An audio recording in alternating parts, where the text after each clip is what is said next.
A historic decision. Colorado's Supreme Court has ruled Donald Trump ineligible for the White House, saying the former president engaged in an insurrection on January 6th. Two voters from Hampton Roads are joining the effort to take former President Donald Trump off the ballot in 2024. Now, California's lieutenant governor says she wants her state's elections office to do the same. In a letter to the Secretary of State of California, the lieutenant governor writes, California must stand on the right side of history. California is obligated to determine if Trump is ineligible for the California ballot for the same reasons described in the case. The Colorado decision can be the basis for a similar decision here in our state. Maine has removed former President Donald Trump from the ballot for the Republican primary. Maine's Secretary of State, Shenna Bellows, issued the decision, claiming the former president engaged in an insurrection as defined in the 14th Amendment of the Constitution, which makes him ineligible to run for office. So first of all, who's going to be the Republican nominee, presumably against Joe Biden? At the start of 2023, this seemed like a very up in the air question. You can see the trend line for the candidates. And remember, at the start of 23, Republicans were coming off a pretty rough midterm. Candidates who'd been closely aligned with Donald Trump had lost key races in 2022. At the start of 23, Ron DeSantis was running pretty close in the poll average to Donald Trump. And then look what happened. It just exploded here for Trump and went the other way for DeSantis. What happened right around here in the calendar? That was when the first indictment of Trump came down, the one from the Manhattan district attorney. It almost seems to have triggered a rally around Trump effect among Republicans, and that's just held all year through all the legal drama and everything else that's happened. And here we are at the end of the year, and in the average, Trump just, open lengths ahead of Ron DeSantis, Nikki Haley, and Ramaswamy, and Christie too, for that matter. In terms of the criticism that your decision takes away the right for voters to have their voice heard, do you believe that's a valid concern? Again, my first and foremost obligation is my oath to uphold the Constitution and the rule of law. Now, different states are different. For example, our neighboring New Hampshire, there are more than a dozen candidates on the Democratic presidential ballot, but Mr. Joseph Biden is not on the Democratic presidential primary ballot in New Hampshire. And there are more than a dozen Republican candidates.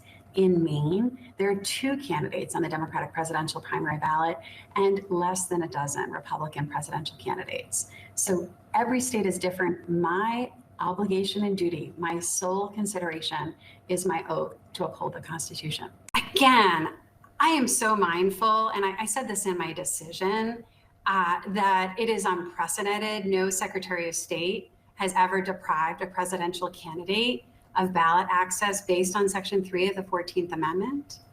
But no presidential candidate has ever engaged in insurrection and been disqualified under Section 3 of the 14th Amendment.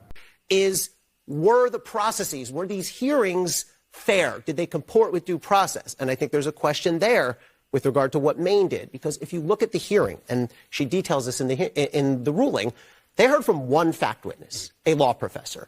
She based her ruling on a lot of documents, but also YouTube clips, news reports, things that would never pass the bar in normal court. She's not a lawyer, by the way. It's a smartly written decision, clearly consulted with lawyers, but this is an unelected. She's chosen by the state legislature. She's elected by the state legislature. Elected by the legislature, but not democratically elected. Not a knock. That's just the way it's set up in Maine. And this hearing, look, it doesn't have to be a criminal trial. We don't have to have all the protections. But I think the argument you'll hear from opponents is, one, not up to the states to do this. This is why we have all different decisions from all different states. And two, the procedures were not up to snuff. This political ecosystem driving these nonsense 14th Amendment lawsuits is perpetrating a fraud against the people of this country in 2 principal ways. First, the organizations spending these millions to fund these lawsuits claim to be nonpartisan, nonprofit public charities, but they are anything but nonpartisan. They're arguably breaking the tax laws, not that anybody in Washington seems to care about that. The Colorado lawsuit was supported by a leftist organization called Crew. Now, Crew has been supported by, well, listen to their founder. Who are some of the biggest donors you have, and is there a restriction on how much money they can give you? We don't have any restriction, but I would say our biggest donors are, for example, the Open Society Institute is a very big donor. And whose organization is that? Well, it's a foundation, but it's well known to be George Soros is the one who funds it. That's right. They've taken more than $500,000 from the Soros Open Society Foundation. One of the attorneys against the former president, Mario Nicolaias, is also, not surprisingly, a Colorado Democrat Party operative of Longstead, who also used to be the general counsel, you'll find this interesting, for a group that promoted COVID testing and pushed COVID vaccinations.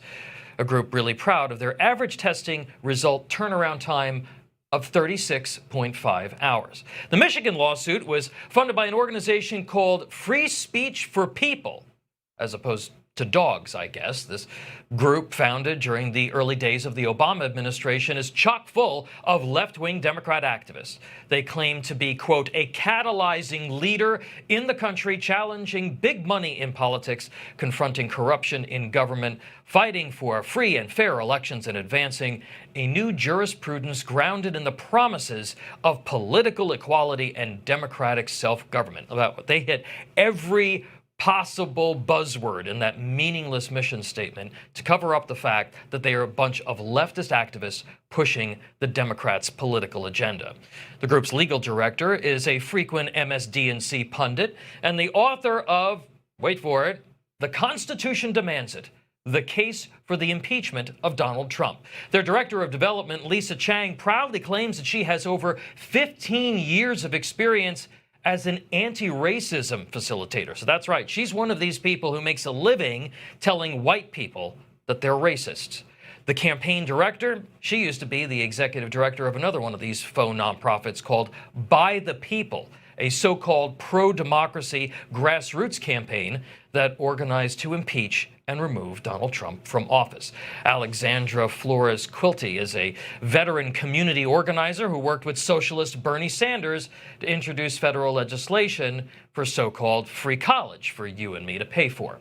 So you have these phony nonprofits working allegedly to protect democracy, right? I consider myself much less political now than I used to be. I was once obviously a Democrat. I worked for 3 different Democrats on the Hill. Both I worked for Senator Biden before I worked for Chuck Schumer when he was on the Hill, and then John Conyers. This legal assault isn't just about Trump.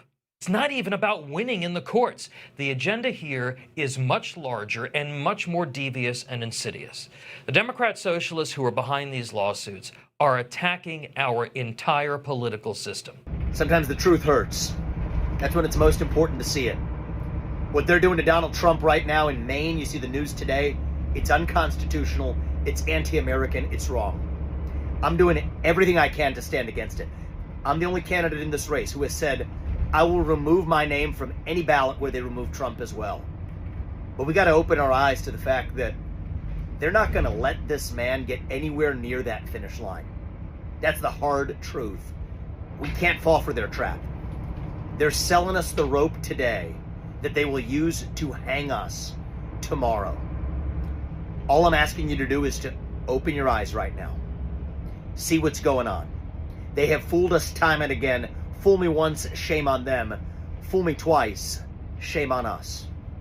Open your eyes, people. If you see what I see, then you understand that next year isn't what they're selling you. It's going to be something else altogether. Get ready for it. I wanted to ask you, so Chris Christie thinks that you're a flip-flopper on the Donald Trump issue. And honestly, I agree with him. And you're basically the new John Kerry on the if you remember John Kerry from 2004. December 7th, 1941. September 11th, 2001. And January 6th, 2021. Kujichagulia.